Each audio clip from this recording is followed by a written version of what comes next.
Hello students, मैं सुलेखा राजपूत आपकी अध्यापिका आज आपको कैकेयी का अनुताप पढ़ाने जा रही हूँ। कैकेयी का अनुताप मैथिली शरण गुप्त जी द्वारा लिखा गया है। मैथिली शरण गुप्त जी का जन्म 1886 ईस्वी में झांसी में हुआ था। इनके पिता का नाम सेठ रामचरण गुप्त था। इनकी कृतियां भारत भारती, यशोधरा, पंचवटी, द्वापर, यथार्थवध, जय भारत, जंकार, प्लासी का युद्ध, साकेत आदि हैं। इनकी उपलब्धियां हैं, इन्होंने डीलिट किया था डॉक्टरेट ऑफ लिटरेचर आगरा और प्रयाग विश्वविद्यालय से। इनको मंगला प्रसाद पारितोषिक मिला। ये साकेत पर मिला था इनको। साकेत महाकाव्य की रचना की हुई थी इन्होंने। पद्म भूषण 1954 ईस्वी में मिला इनको और 1964 ईस्वी में इनकी मृत्यु हो गई। इनको राष्ट्र कवि के नाम से जाना जाता है। इन्होंने कैकेयी का अनुताप कविता जो लिखी है ये इनके साकेत महाकाव्य से ली गई है। साकेत अयोध्या का दूसरा नाम है। इस कविता में इन्होंने कैकेयी के पश्चाताप को दर्शाया हुआ है। कैकेयी, जैसे कि आप जानते हो, रामचंद्र जी की सौतेली का माँ का नाम कैकेयी था। उन्होंने राजा दशरथ राम जी के पिता से 2 वर मांगे। पहला कि राम जी को वनवास दे दिया जाए और दूसरा भरत को राजा बना दिया जाए। और बाद में जब भरत इस बात को स्वीकार नहीं करते हैं तो वह बहुत पछताती है और राम को वापस घर लाने के लिए चित्रकूट पर्वत भरत के साथ जाती है। उसी के बारे में, कैकेयी के पश्चाताप के बारे में ही इस पूरी कविता में बताया गया है। तो अब व्याख्या करेंगे इसकी। व्याख्या, पहला पद्यांश है इसका। जे सच है तो अब लौट चलो तुम घर को, चौंके सब सुनकर अटल कैकेयी स्वर को, बैठी थी अचल तथापि असंख्य तरंगा, वह सिंहनी अब थी हा गोमुखी गंगा। हाँ, जनकर भी मैंने ना भरत को जाना, सब सुन ले तुमने स्वयं अभी ये माना। ये सच है तो घर लौट चलो तुम भैया, अपराधिन मैं हूँ तात तुम्हारी मैया। इसमें कैकेयी राम को घर लौटने का आग्रह करती है और पछताती हुई कहती है। अब पहले हम इसके शब्दार्थ करेंगे। अटल होती है अडिग, डटे रहना, अटल जो टलने वाला ना हो। वैधव्य हो गया विधवापन, तुषारावृता हो गई कोहरे से ढकी हुई, विदुलेखा होगी चंद्रमा की रेखा चांदनी, अचल हो गए स्थिर, असंख्य तरंगा अनगिनत लहरें, सिंही हो गई सिंहनी शेरनी, हा दीनता का भाव, गोमुखी होगी गाय की मुख वाली, शांत जनकर जन्म देकर, अपराधीन होता है दोषी। अब इसकी व्याख्या करेंगे। व्याख्या में पहले प्रसंग लिखा जाएगा।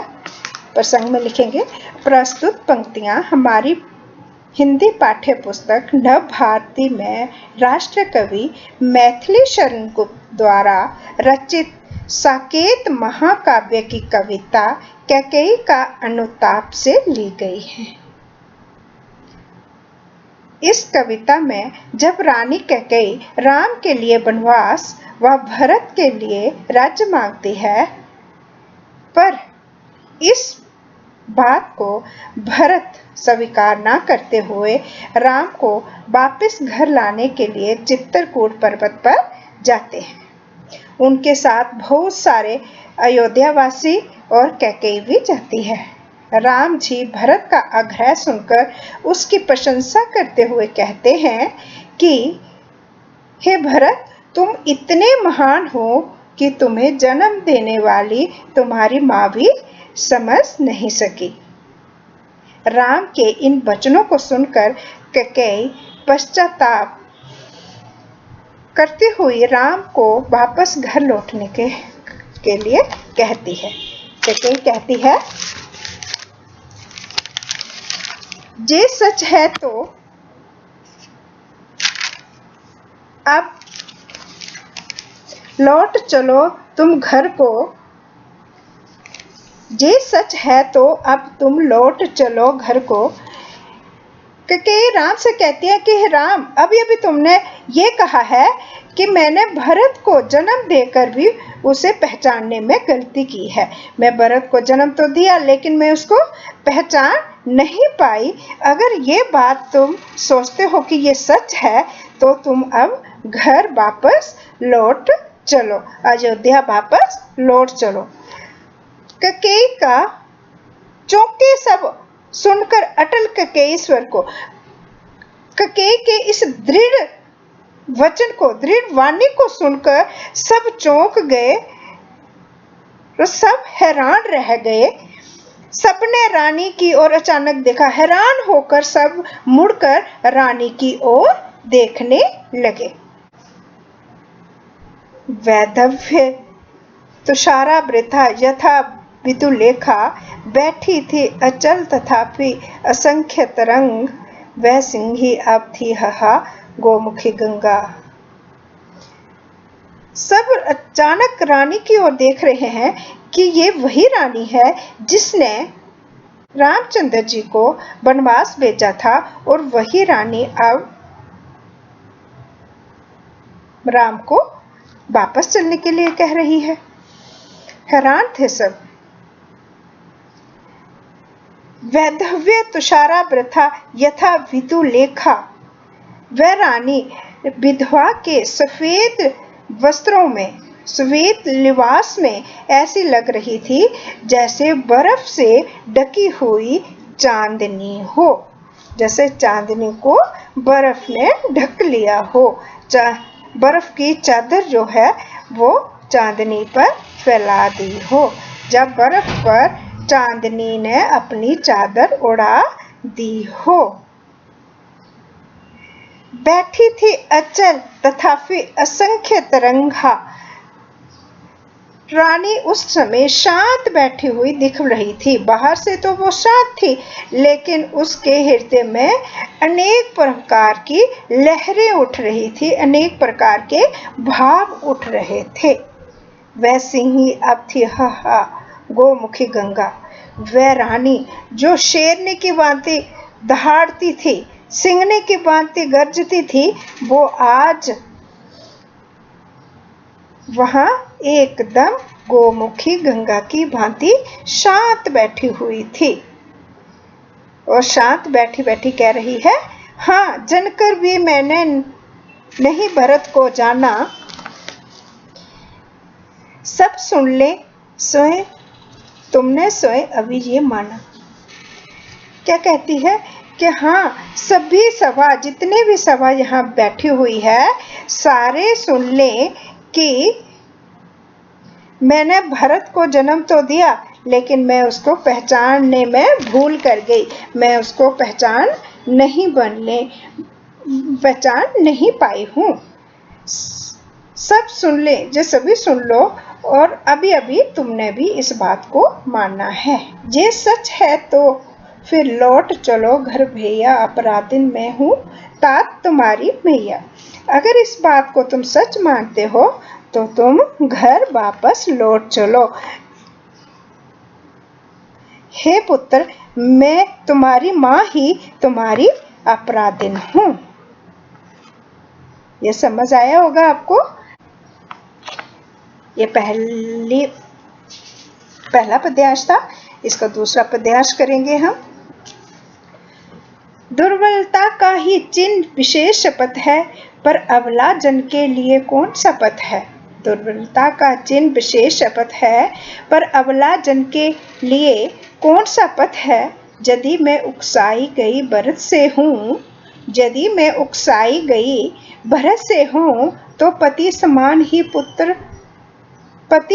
ही स्वयं पुत्र भी खोऊं।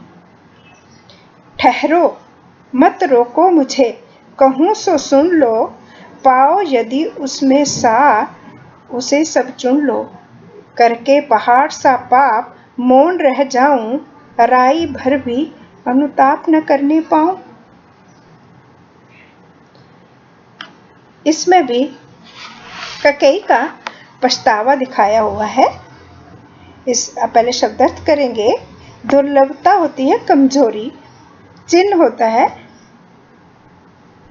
निशानी, शपथ होगी सुगंध, अबला जन होती है कमजोर नारी, पथ हो गया रास्ता, उकसाना हो गया बहकाना, सार हो गया निचोड़, पहाड़ सा पाप मतलब घोर अपराध, बहुत ज्यादा बड़ा पाप, राई भर बहुत थोड़ा सा, रत्ती सा, अनुताप हो गया पछतावा। प्रसंग ऐसे ही करेंगे, व्याख्या करेंगे।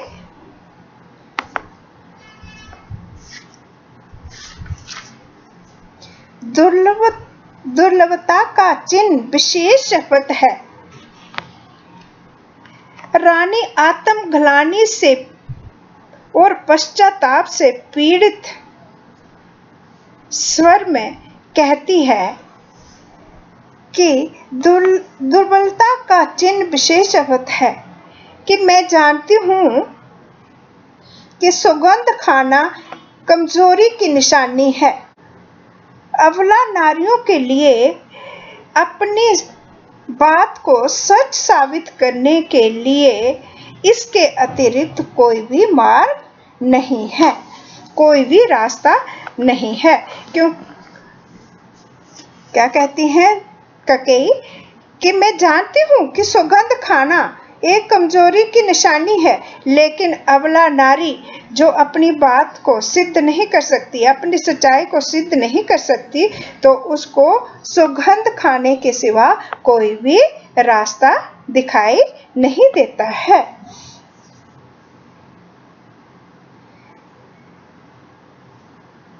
अतः इसीलिए मैं कसम खाकर कहती हूँ, यदि मैं उकसाई गई बरत से हूँ, तो पति समान ही पुत्र भी खोऊं।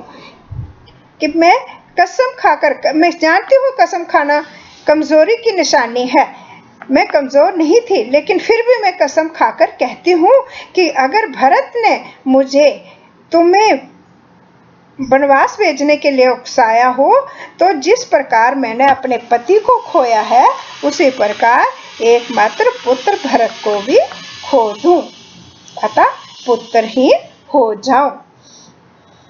ये सुनकर वहां जितने भी सभा बैठी थी, सभी उसको रोकने को कहते हैं कि ऐसा मत कहो, लेकिन कैकेयी नहीं मानती है और वो उनको रोक कर कहती है, उनको टोकती हुई कहती है, ठहरो मत रोको मुझे, कहूं सो सुन लो, पाओ यदि उसमें सा, उसे सब चुन लो। करके पहाड़ सा पाप मौन रह जाऊं, राई भर भी अनुताप न करने पाऊं। कैकेयी कहती है कि ठहरो, मुझे मत रोको, मुझे मत रोको, जो मैं कहना चाहती हूँ उसे कहने दो और उसे सब धैर्य से सुनो, बड़े आराम से सुनो। यदि उसमें कुछ आपको सार दिखाई देता है, कोई शिक्षा प्राप्त होती है, तो उसे आप ग्रहण कर लो। यदि मेरी इन बातों से कोई आपको शिक्षा प्राप्त होती है, तो उसे ग्रहण कर लो और मुझे मत रोको, मुझे जो कहना है वो कहने दो। करके पहाड़ सा पाप मोह रह जाऊं, राई भर भी अनुताप न करने पाऊं। रानी कहती है कि मैंने पहाड़ जैसा अपराध किया है, पहाड़ जैसा पाप किया है, इतना बड़ा अपराध करके मैं कैसे मौन रह सकती हूँ, मैं कैसे चुप रह सकती हूँ। और क्या इतना बड़ा पाप करके फिर मैं थोड़ा सा भी पश्चाताप नहीं कर पाऊं? क्या थोड़ा सा पश्चाताप नहीं कर सकती? इसलिए मुझे जो कहना है मुझे कहने दो और मुझे पश्चाताप करने दो जो मैंने काम किया है उसका। ये दूसरी पद्यांश की व्याख्या थी। अब तीसरे पद्यांश करेंगे।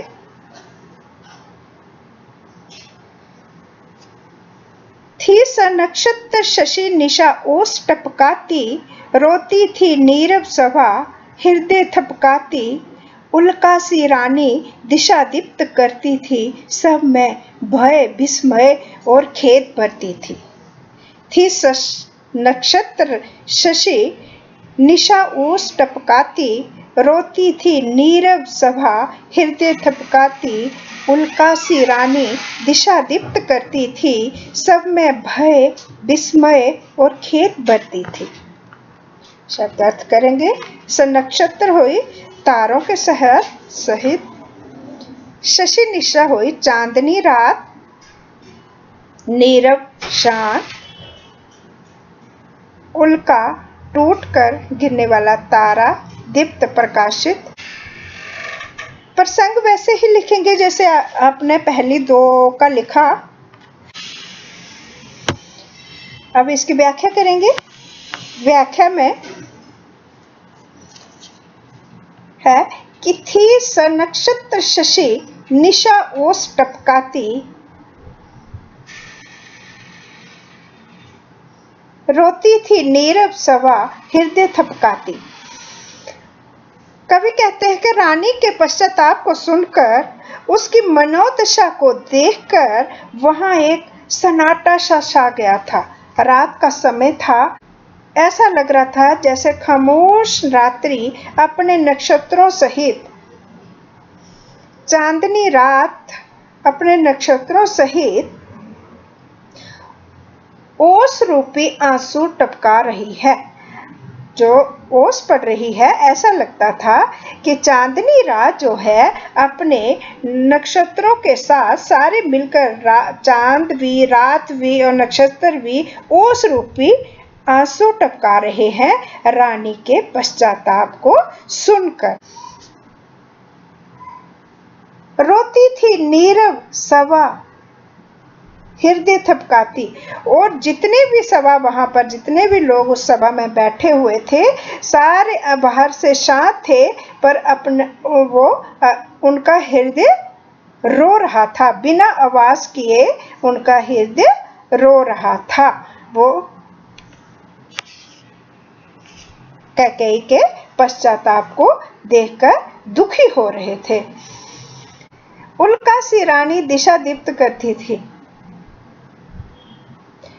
ऐसे सन्नाटे भरे वातावरण में केवल रानी के श्वेत वस्त्र ही मानो मशाल की तरह चारों तरफ प्रकाश फैला रहे थे। सब में भय विस्मय और खेद भरती। रानी के पश्चाताप को सुनकर सभी लोग, भय होता है डर, विस्मय हो गया हैरानगी, और खेद होता है दुख। सब लोगों के मन में डर, विस्मय, हैरानगी और दुख भर गया था। सभी का हृदय डर, दुख और हैरानगी से भर गया था रानी के ऐसे पश्चाताप को देखकर। ये तीसरी थी। अब हम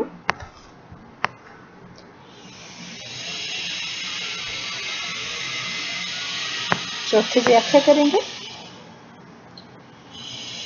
क्या कर सकती थी मरी मंथरा दासी, क्या कर सकती थी मरी मंथरा दासी, मेरा ही मन रह सका ना निज विश्वासी। क्या कर सकती थी मरी मंथरा दासी, मेरा ही मन रह सका ना निज विश्वासी। जल पंजरगत अब अरे अधीर अभागे, वह ज्वलित भाव थे स्वयं तुझी में जागे। पर था केवल क्या ज्वलित भाव ही मन में, क्या शेष बचा कुछ ना और जन्म में। कुछ मूल्य नहीं वात्सल्य मात्र क्या तेरा, आज पर आज अन्य सा हुआ वत्स भी मेरा। आज अन्य सा हुआ वत्स भी मेरा। दासी हो गई सेविका, निज हो गया अपना खुद,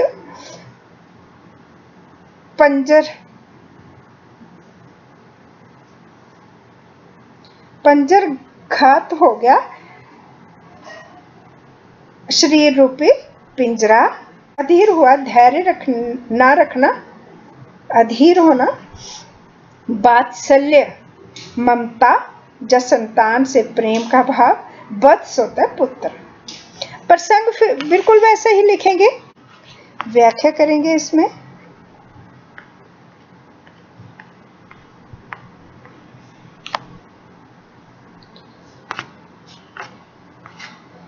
क्या कर सकती थी मरी मंथरा दासी, मेरा ही मन रह सका ना निज विश्वासी।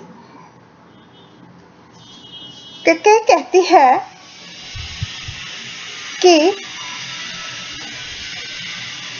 मंथरा दासी को दोष ना देती हुई, कि मंथरा दासी को दोष ना देती है और ये कहती है कि मंथरा दासी कुछ भी नहीं कर सकती थी, क्योंकि मेरा अपना मन ही अपने ऊपर से विश्वास खो बैठा था। मेरा मन ही मेरे बस में नहीं रहा था, इसलिए मंथरा दासी ने मुझे बहकाया। अगर मेरा मन अपने पर विश्वास रखता तो मंथरा भी कुछ नहीं कर सकती थी।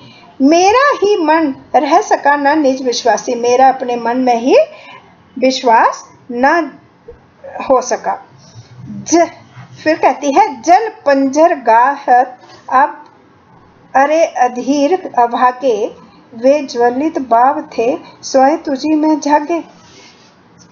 अब अपने मन को कोसती हुई कहती है कि हे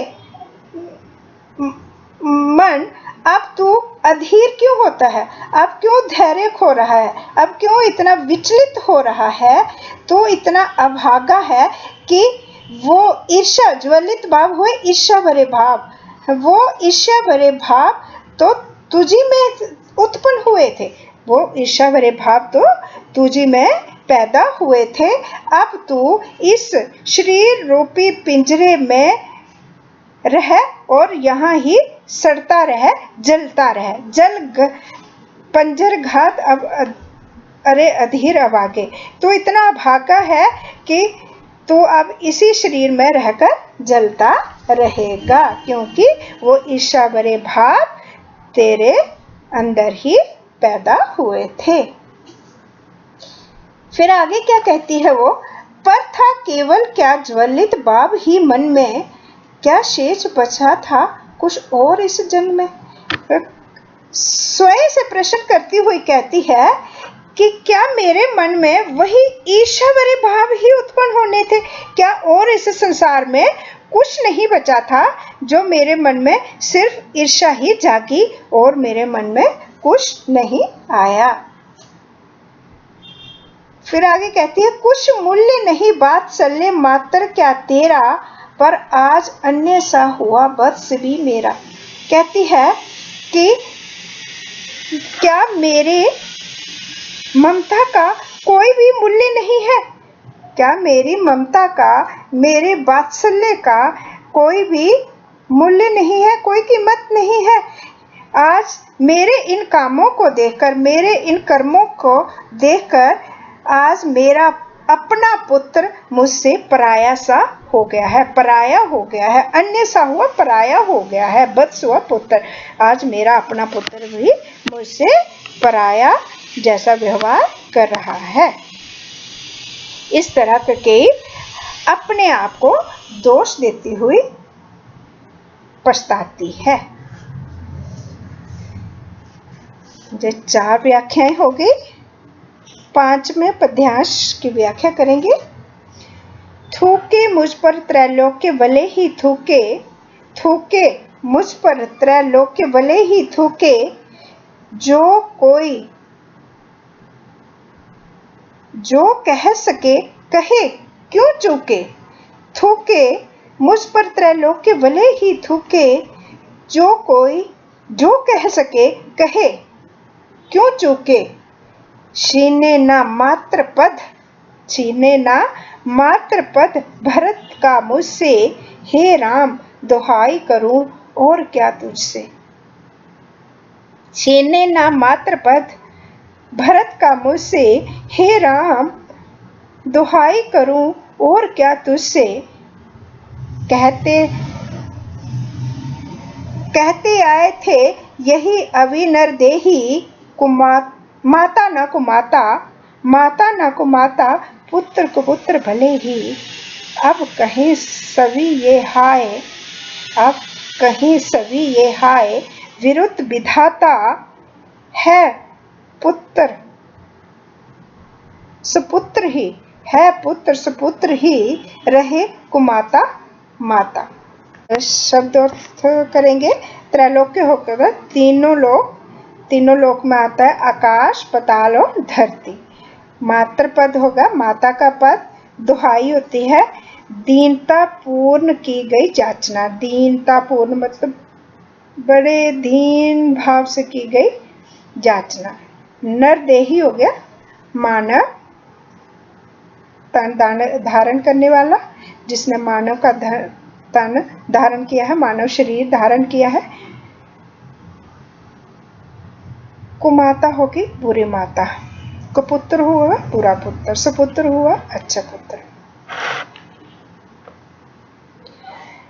अब करेंगे इसका प्रसंग वैसा ही, बिल्कुल वैसा ही वही लिखना है और अंत में आप वह लिख देंगे कि रानी अपने आप को कोसती हुई राम को वापस लौटने के लिए कहती है। अपने कुकर्म पर पछतावा करती हुई अपने आप को कोसती है और कहती है, क्या कहती है। थूके मुझ पर त्रैलोक्य भले ही थूके, थूके मुझ पर त्रैलोक्य भले ही थूके, जो कोई जो कह सके कहे क्यों चूके। कैकेयी कहती है, अपने आप को दोष देती है कि मुझ पर तीनों लोक अर्थात धरती, आकाश और पाताल के वासी थूकना चाहें तो थूकें, थूकना चाहें तो भले ही थूकें, और जो भी मुझे जो कुछ भी कहना चाहता है, जितना भी अपमानित करना चाहता है वो करे, इसमें मुझे कोई आपत्ति नहीं है। फिर वो कहती है कि कहे क्यों चूके। वो बोला कहे क्यों नहीं, क्योंकि वो उसको कहना चाहिए, क्योंकि ऐसे जो मैंने कार्य किया है वो कोई माँ नहीं कर सकती। मैंने माँ होकर एक अपने पुत्र को वनवास के लिए भेजा है, तो मुझ पर लोग थूकें और मुझे खूब मानित करें, इसमें मुझे कोई आपत्ति नहीं है। छीने ना मात्र पद, किंतु भरत का मुझसे, हे राम दुहाई करूं और क्या तुझसे। इस पर अब रानी बहुत दुखी होकर कहती है कि मुझे जितना अपमानित जिसने भी करना है वो करे, लेकिन हे राम, मैं तुमसे दुहाई करती हूँ, मैं तुमसे याचना करती हूँ कि मुझे जो कुछ किसी ने कहना है कहे, पर भरत का की माँ होने का अधिकार मुझसे कोई ना छीने। रोती हुई और पछतावा करती हुई और बहुत ही दुखी भाव प्रकट करती हुई कैकेयी कहती है कि हे राम, मैं तुम्हारे आगे दुहाई करती हूँ कि मुझसे भरत की माँ होने का अधिकार कोई ना छीने। फिर आगे कहती है, कहते आते थे यही अभी नरदेही, कि मनुष्य अभी तक यही कहते आए थे कि माता न कुमाता पुत्र कुपुत्र भले ही, कि माता कभी कुमाता नहीं हो सकती, पुत्र चाहे कुपुत्र हो जाए। अभी तक लोग यही कहते आए थे कि माता कभी कुमाता नहीं हो सकती, पुत्र भले ही कुपुत्र हो जाए। अब कहें सभी ये हाय विरुद्ध विधाता, लेकिन अब इसके विपरीत, नियमों के विपरीत अब लोग सभी यही कहेंगे, अब आगे यही कहने लगेंगे कि है पुत्र सुपुत्र ही, रहे कुमाता माता, कि पुत्र तो सुपुत्र ही होता है, लेकिन माता कुमाता हो जाती है। कैकेयी इधर इतनी पश्चाताप करती है, इतनी पछताती है और कहती है कि मैंने ऐसा काम किया है कि अब लोग आगे जो लोकोती कहेंगे वो कहेंगे कि पुत्र सुपुत्र ही रहता है, लेकिन माता जो है वो कुमाता हो जाती है। ये 5वां पद्यांश था। अब हम 6ठे पद्यांश की ओर जाते हैं। ये थोड़ी लंबी कविता है तो इसको थोड़ा टाइम ज़्यादा लगेगा और मुश्किल भी नहीं है, आसान ही है। मैं आशा करती हूँ कि आपको समझ आ रही होगी।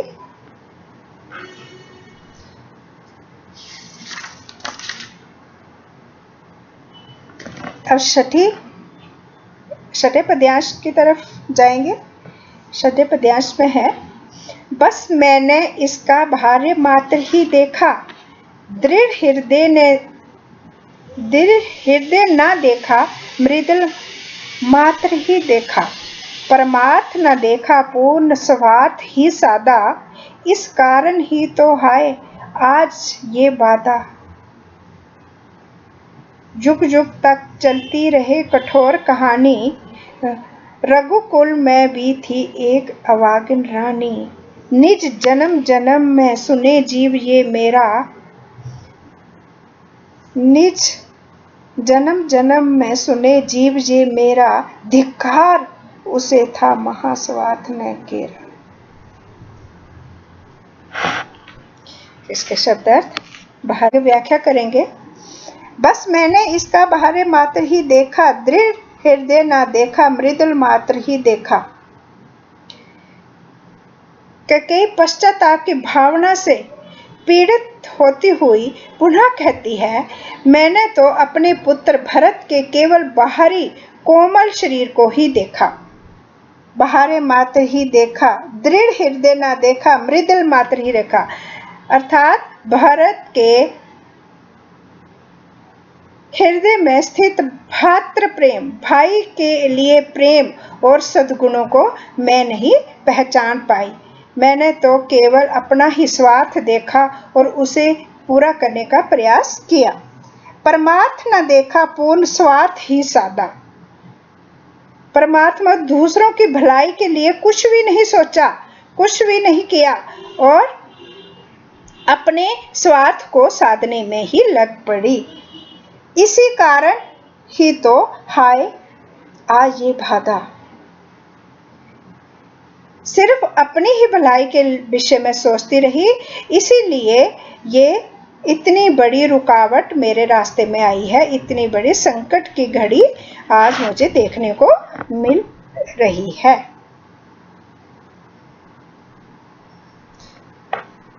आगे कहती है, युग युग तक चलती रहे कठोर कहानी, रघुकुल में थी एक अभागिन रानी।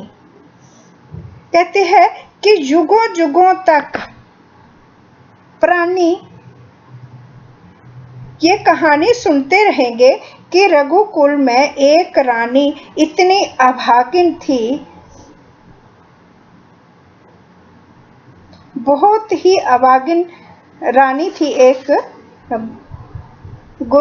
रघुकुल में। निज जन्म जन्म सुने जीव जे मेरा, और जन्मों जन्मों तक ये मेरी कहानी लोग सुनते रहेंगे और धिक्कार उसे था महास्वार्थ ने, और मुझे धिक्कारते रहेंगे कि धिक्कार है उस अभागिन रानी पर जिसे महास्वार्थ ने घेरा था, जो इतनी स्वार्थी थी कि उसने अपने पुत्र को ही वनवास भेज दिया। आशा है समझ आई होगी आपको।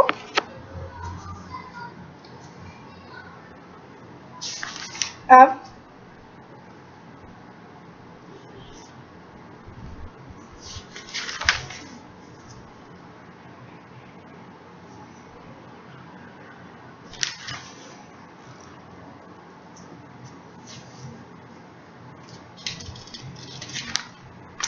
सातवें पद्यांश की तरफ चलेंगे। सातवें पद्यांश में है, सो भार धन्य व एक लाल की माई, सो भार धन्य व एक लाल की माई, जिस जननी है जना भरत सा भाई। सो भार धन्य व एक लाल की माई, जिस जननी ने है जना भरत सा भाई।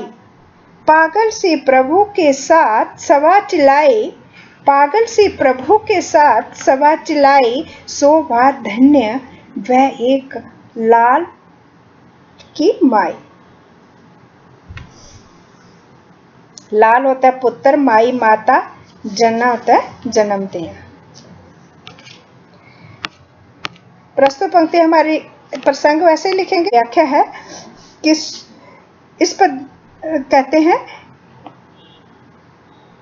कि हे मां, तुम्हें धिक्कार नहीं, क्योंकि भरत जैसे पुत्र और मेरे भाई को जन्म देने वाली मां एक बार नहीं 100 बार धन्य है। क्या कहते हैं? 100 बार धन्य वह एक मां लाल की माई, जिस जननी ने है जना भरत सा भाई, कि ऐसी भरत जैसे भाई को जन्म देने वाली मां एक बार नहीं 100 बार धन्य है। ऐसा सुनकर जब राम के मुंह से ऐसे वचन सुने तो सारी सभा पागलों की तरह चिल्लाने लगी कि भरत को जन्म देने वाली मां 100 बार धन्य है। भरत जैसे पुत्र को जन्म देने वाली मां 100 बार धन्य है। ये थी आज कैकेयी का अनुताप। मुझे आशा है कि आपको समझ आई होगी। Thank you.